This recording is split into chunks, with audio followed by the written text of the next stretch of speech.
So when you're playing this map, the question is, do you want the red Executioner Sword or just any? If you want just any Executioner Sword, your best bet is to play it on a lower difficulty and to complete the map as many times as you possibly can. You can skip the chests, you can skip the tomes, it doesn't matter. You just want to roll the dice as much as you can to try to get one. And if it's a green or a blue, it doesn't matter, you just forge it up to orange. But this video will focus on if you specifically want the red or if you just want full books for whatever reason. Now the boss battle is the main difficulty on this map. I kind of approach this map in one of two ways. Either first, I'm opening chests and carrying Grim, or second, I'm taking Potshare and I want to be the one who carries the team through Crench. Either way, I take a strong Crench ranged weapon and sometimes a strong Crench melee weapon. I'm not going to get into what exactly the best combination is and get into all the math and that kind of thing. I'm just going to go with some general guidelines of and tactics that are strong versus Crench. Now this is a common horde and ogre spawn. I prefer to fight in the middle here rather than towards the sides because you have more room to maneuver in the middle. And I go for the Grim first and then I cross the street for the chest usually because I'm more concerned that I carry the Grim rather than some pub opens one chest.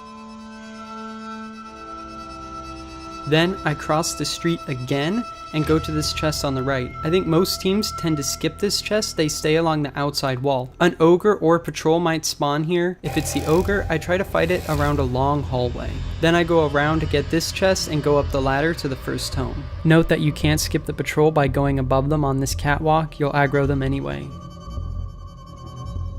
Now drop down, go in the room directly beneath the tome, and there's another chest.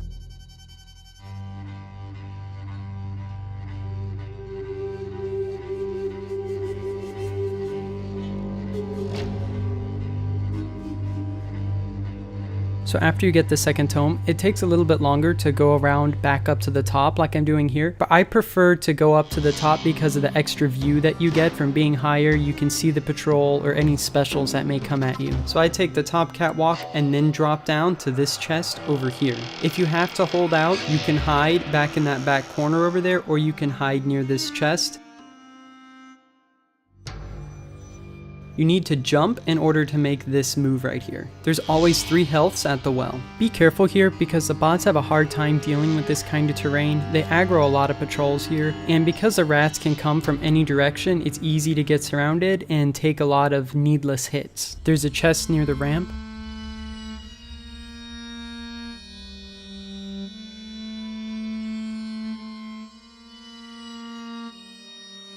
Don't forget this chest in this corner. Then go inside the building. So in this part my bot aggro's a patrol, so I'm going to cut to a different run where that doesn't happen. I go straight for the chest and then I zigzag to get back into the open area. There's no reason to search around this area or to spend more time than you need to in this section. Now there are a few item spawns in the open area that you could check if you didn't have any strength potions or ogre bombs.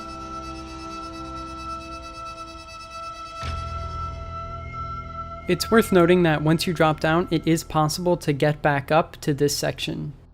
I go for the chest over here first, and then I go for the chest on the right next.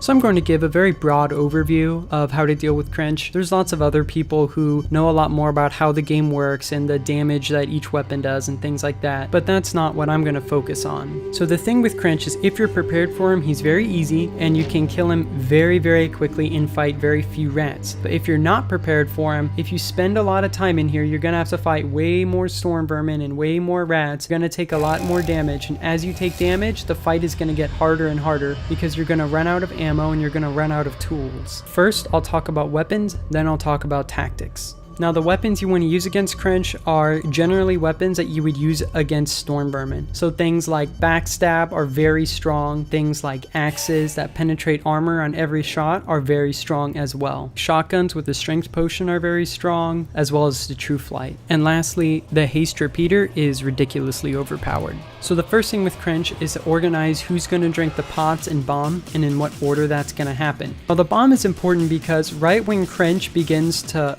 run away and to shield, if you hit him with an ogre bomb right then, you'll knock him over and it will glitch him and he won't call in the extra storm vermin. That makes this fight a whole lot easier. So you want to focus on having a strength potion and landing your bomb hit. This run was very easy because we landed the bombs. You can see how he just stands there and you're just able to shoot him. Now, if you find yourself having to kite the horde in here, there's so many storm vermin that come, it's extremely difficult to hold out in a single position. So I kite around the edges and I slowly wheel down the clan rats first, and then I get to the storm vermin. Now if the team is dying around you and you try to go for the revive, I see a lot of people try to go into the little alcove where the people revive and they try to hold out in there. That's generally a very poor choice because there's no way out of there, and when you have clans plus storm vermin coming at you up in your face, you have no room to maneuver. I see people die there very often. Don't go over there unless you have a bomb or something that you can use to buy time to get the revives off. Now a lot of slaves come here at the end. I tend to not worry about them, and if I have a bomb I'll throw it, otherwise I just walk past them and just go straight to the cart. Overall, I tend to play this mission on Nightmare the most because I find it difficult to find pubs that can handle Crench on Kata, and if you're only interested in just getting any Executioner sword, your best bet is probably to skip the chests and the tomes and to take a different pathing and to play on an easier difficulty.